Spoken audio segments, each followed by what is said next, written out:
CMR shopping mall మన height Nagar లో భాగ్యలతా కమాన్ పక్కన ఫిబ్రవరి 29న ప్రముఖ సినీ తారలచే గొప్ప ప్రారంభం. వైసీపీలో టికెట్ కేటాయింపును సీఎం జగన్ వ్యూహాత్మకంగా అమలు చేస్తున్నారు. ఊహించిన నాయకులు పక్కకు జరిగిపోతూ ఉండగా అనూహ్యంగా కొంతమంది నాయకులు తెరపైకొస్తున్నారు. కర్నూలు, నెల్లూరు ఎంపీ అభ్యర్థుల ఎంపికపై కూడా ఇదే జరుగుతున్నట్లు తెలుస్తోంది. ఇప్పటికే 2 స్థానాలపై వైసీపీ అధిష్టానం ఓ నిర్ణయానికి వచ్చినట్లు సమాచారం. అయితే ఈ జాబితాలో ఓ ఐఏఎస్ ఆఫీసర్ కూడా ఉన్నారని తెలుస్తోంది. త్వరలోనే ఆయన తన పదవికి రాజీనామా చేస్తారని టాక్.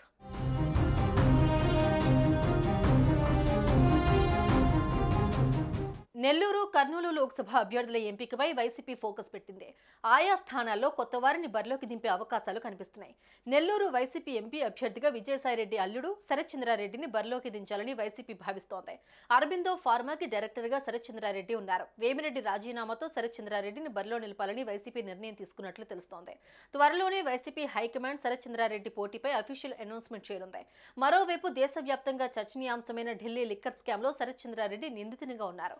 ఈ నేపథ్యంలో ఆయనకు ఏపీ టికెట్ ఇవ్వాలా లేదా వేరే వారిని ఎవరైనా బరిలో నిలపాలా అనే దానిపై కూడా వైసీపీ పార్టీలో చర్చ జరుగుతున్నట్లు తెలుస్తోంది.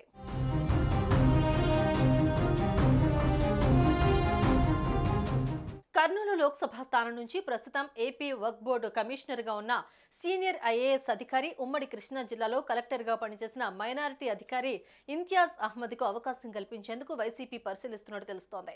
గతంలో ఆయన కృష్ణా సహా కర్నూలులోనూ పనిచేశారు. దీనికి తోడు కర్నూలులో మైనారిటీ ఓటు బ్యాంక్ ఎక్కువగా ఉంది.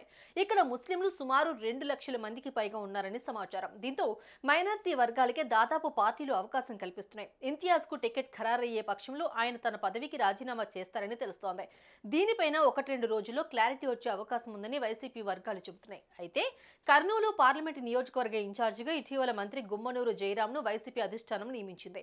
ఆలూరు సిట్టింగ్ ఎమ్మెల్యేగా ఉన్న ఆయన మరోసారి అసెంబ్లీకి పోటీ చేయాలని భావించారు. కానీ అధిష్టానం మాత్రం ఆయన్ని లోక్సభ బరిలో నిలపాలని నిర్ణయించింది. ఈ నేపథ్యంలో పార్టీ మీద అసంతృప్తితో ఉన్న గుమ్మనూరు జయరాం అప్పటి నుంచి పార్టీ కార్యక్రమాలకు దూరంగా ఉంటున్నారు.